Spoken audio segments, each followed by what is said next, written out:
रावल नगर क्षेत्र के सभी मतदाताओं भाई और बहनों को जय भीम, नमो बुद्धाय। इसके साथ ही हम ये बताना चाहते हैं कि हमारा उद्देश्य चुनाव लड़ने का सिर्फ चुनाव लड़ना नहीं है। इस देश की जो बहुजन जनता है, जो बहुजन समाज की जनता है, उसको एकजुट करना भी है। और हम चाहते हैं कि इस क्षेत्र में जो मतदाता हैं वो आगे बढ़ें। आगे कैसे बढ़ेंगे? उनके पास रोजगार नहीं है, उनके पास कोई जो है नौकरी नहीं है, उनके पास कोई संसाधन नहीं है, विरासत से उन्हें कुछ मिला नहीं है, ना सरकार से उन्हें कुछ मिला है। आज जो सरकार है, मौजूदा सरकार है, वो सबको इनको पीछे हटा रही है, इनके काम धंधे ठप हो रहे हैं। जो वर्तमान सरकार है, जो आपकी सरकार जो है यहाँ स्टेट की गवर्नमेंट में है, लेकिन आप वालों ने जो वायदे किए थे वो पूरी तरह से फेल है। जो वायदे जो है भाजपा, मोदी भाजपा दिखा रही है, वो भी सिर्फ जो है एक तरह से देखा जाए तो जुमले ही आज तक साबित हुए हैं। मोदी ने जितनी गारंटी आज तक दी हैं, मोदी सरकार ने जितने वायदे किए हैं, उनमें से एक भी सच नहीं निकला है। सभी जानते हैं कि उन्हें 15 लाख देने का भी वायदा किया था, उन्होंने जो है सभी को आवास देने का भी वायदा किया था, लेकिन कुछ भी सच नहीं हुआ, कुछ भी जमीन पर नहीं है। उल्टे इसके जो शिक्षा का क्षेत्र है, जिसको केजरीवाल भी बहुत जो है कहते हैं कि हम जो है इतने 500 स्कूल खोलेंगे, हम इतने जो है सबको जो है केजी से लेकर पीजी तक फ्री शिक्षा देंगे। ये सब जुमले हैं, ये चुनावी जुमले हैं, होना कुछ नहीं है इनका, इनके बस के कुछ नहीं है। और ये सब इसलिए हो रहे हैं, ये इनके जुमले जो है सिर्फ फेल नहीं हो रहे हैं, जुमले जानबूझकर फेल इसलिए कर रहे हैं कि रावल नगर क्षेत्र में बहुजन जनता अधिसंख्यक है, और अधिसंख्यक है तो उन्हीं को तो बिछाड़ना उनका उनका एक मकसद है। बहुजन समाज के लोगों को, बहुजन समाज के बच्चों को अगर कमजोर किया जाता है तो वही कमजोर करने का ही उनका मनुस्मृति का मुद्दा है। बहुजन समाज के बच्चों को ही बर्बाद करना एकमात्र उद्देश्य है। यहाँ पर जो मनुस्मृति का शासन चल रहा है, उसमें यही एक मुख्य उद्देश्य है। और इस मुख्य उद्देश्य को पूरा करने के लिए समाज को आए दिन जो छलावे, झूठ, पाखंड परोसते रहते हैं। कभी कुंभ करा रहे, कभी महाकुंभ करा रहे, कभी मंदिर दिखा रहे। इन मंदिरों से, इन कुंभ से, इन बेकार की बातों से इस जनता का भला नहीं होने वाला है। बहुत आज से नहीं, हम नहीं कह रहे, हमारे सभी महापुरुष मान्यवर काशीराम जी भी कहते हुए गए, उससे पहले बाबा साहब ने भी सबको यही शिक्षा दी, उससे पहले जो है ज्योतिराव फूले ने भी यही सिखाया, लेकिन हम लोग जो है वहीं के वहीं खड़े हैं। इसका एक ही कारण है, हमारी असफलता का एक ही कारण है, हमारे फेल होने का एक ही कारण है कि हम में एका नहीं है, हम में एकता नहीं है। हम उन्हीं को वोट देते हैं।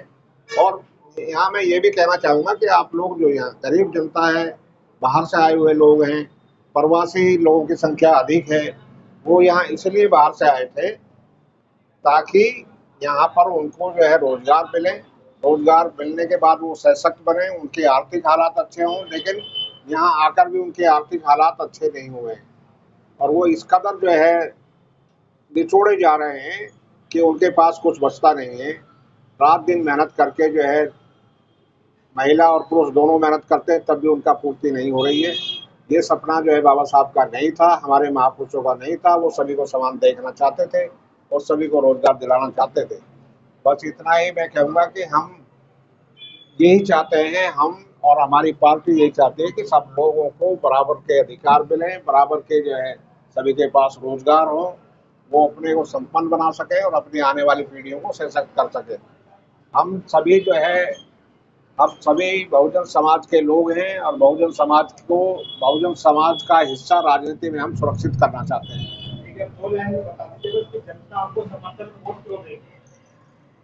जनता इस इलाके की जनता, रावल नगर क्षेत्र की जनता जो है, यहाँ हम बहुत नजदीक रहते हैं, हम कहीं बाहरी नहीं है। जो लोग बाहरी हैं उनके बारे में ये सवाल जो है उठता है कि बाहरी आदमी, हम तो यहीं के रहने वाले हैं, नंबर एक।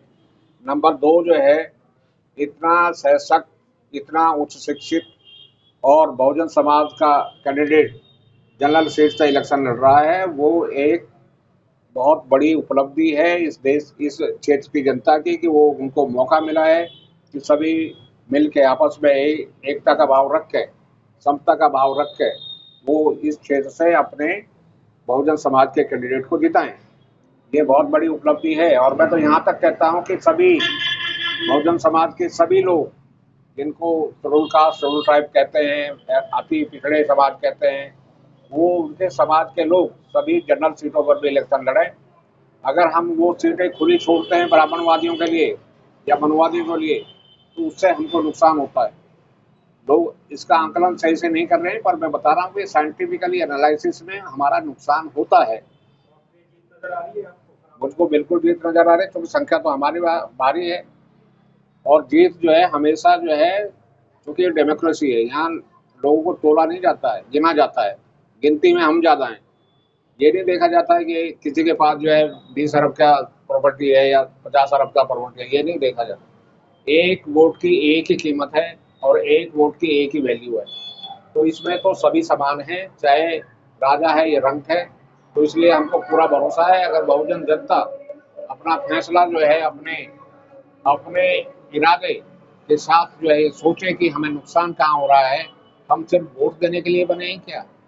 ऐसा नहीं है। तो जब संख्या हमारी है, तो ये जब संख्या हमारी ज़्यादा है, तो यहाँ पर जो है जीत भी हमारी ही होनी चाहिए। अगर जीत हमारी नहीं होती है तो फिर संख्या का कोई मतलब नहीं है। उसके बाद क्या कदम रहेगा? अगर हम जीतते हैं तो सबसे पहला तो कदम ये होगा कि इस क्षेत्र की जनता की शिक्षा, इस क्षेत्र की जनता का जो है स्वास्थ्य, और इस क्षेत्र के से जुड़े जो है मुद्दे जो बेरोजगारी के हैं, उन पर प्राथमिकता के साथ ध्यान दिया जाएगा। हमारी पहली प्राथमिकता यही होगी कि क्षेत्र के बच्चे, क्षेत्र की जनता जो है शिक्षित हो और उच्च शिक्षित बने, उनका जो है रहन सहन में सुधार हो और उनका जो है रोजगार में भी सुधार हो। रोजगार में सुधार होने का मतलब ये नहीं कि सबको जो सरकारी नौकरी मिल जाएगी, उनको कुछ ना कुछ काम धंधे कराए जाएंगे, चाहे वो रेहड़ी पटरी के धंधे हों या छोटे उद्योग धंधे हों। क्योंकि उद्योग धंधों में हमारी हमारी गिनती जो है नगण्य है, क्योंकि सभी में जो है यहाँ पर वैश्य वर्ग का जो है कब्जा है और वैश्य वर्ग को ही अभी मजबूत कर रहे हैं। यहाँ पर जो केजरीवाल कहता है कि यहाँ पर जो केजरीवाल की प्लान चल रही है, वो यही है कि इनको कैसे कमजोर किया जाए ताकि ये हमको ही वोट देते रहें, हम सत्ता में आते रहें। केजरीवाल और मोदी भाजपा में कोई अंतर नहीं है, दोनों संगी हैं, दोनों मनवादी हैं।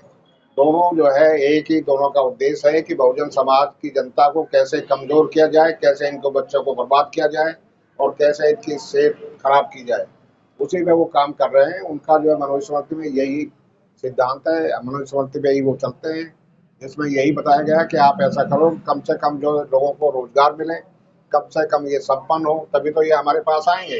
वो तो इसी उद्देश्य से जो है काम करते हैं, इसी उद्देश्य से बात करते हैं, और हमारी जनता को ही समझना पड़ेगा। भगवान बुद्ध के संदेश के मुताबिक हमें अपना दीपक स्वयं बनना पड़ेगा। कोई किसी को जो है ना राज देने आता है, ना किसी को जो है कुछ देने का आता है। खुद ही सशक्त बनना पड़ेगा। आज जो लोग यहाँ पर 5 किलो अनाज लेके जो है बहुत खुश होते हैं, उनको ये भी सोचना चाहिए कि जो यहाँ बुजुर्ग लोग हो गए, वो बता देंगे कि अब से 50-60 साल पहले का जमाना क्या था। 60 साल पहले जो लोग बंधुआ मजदूर हुआ करते थे, बहुत सारे लोग हमारे समाज के, और वो तमाम जिंदगी बंधुआ मजदूर ही रहते थे, फिर भी वो संपन्न नहीं बने। तो अगर संपन्न बनना है तो शिक्षित होना पड़ेगा। शिक्षित होकर अपने आप को आगे बढ़ाना पड़ेगा, चाहे नौकरी में हम जाएं, चाहे अपने रोजगार में जाएं, और अपने बच्चों को एकता के सूत्र में भी बांधना पड़ेगा। तभी सत्ता तो एकता के सूत्र में बंधने से आएगी, वो अलग अलग रहने से नहीं आएगी। तो इसलिए मेरा यही कहना है, भाई लोगों, आप लोग सभी इकट्ठे हो जाओ और इकट्ठे होकर अपने कैंडिडेट को जिताओ, तभी जो है आपका कल्याण होगा।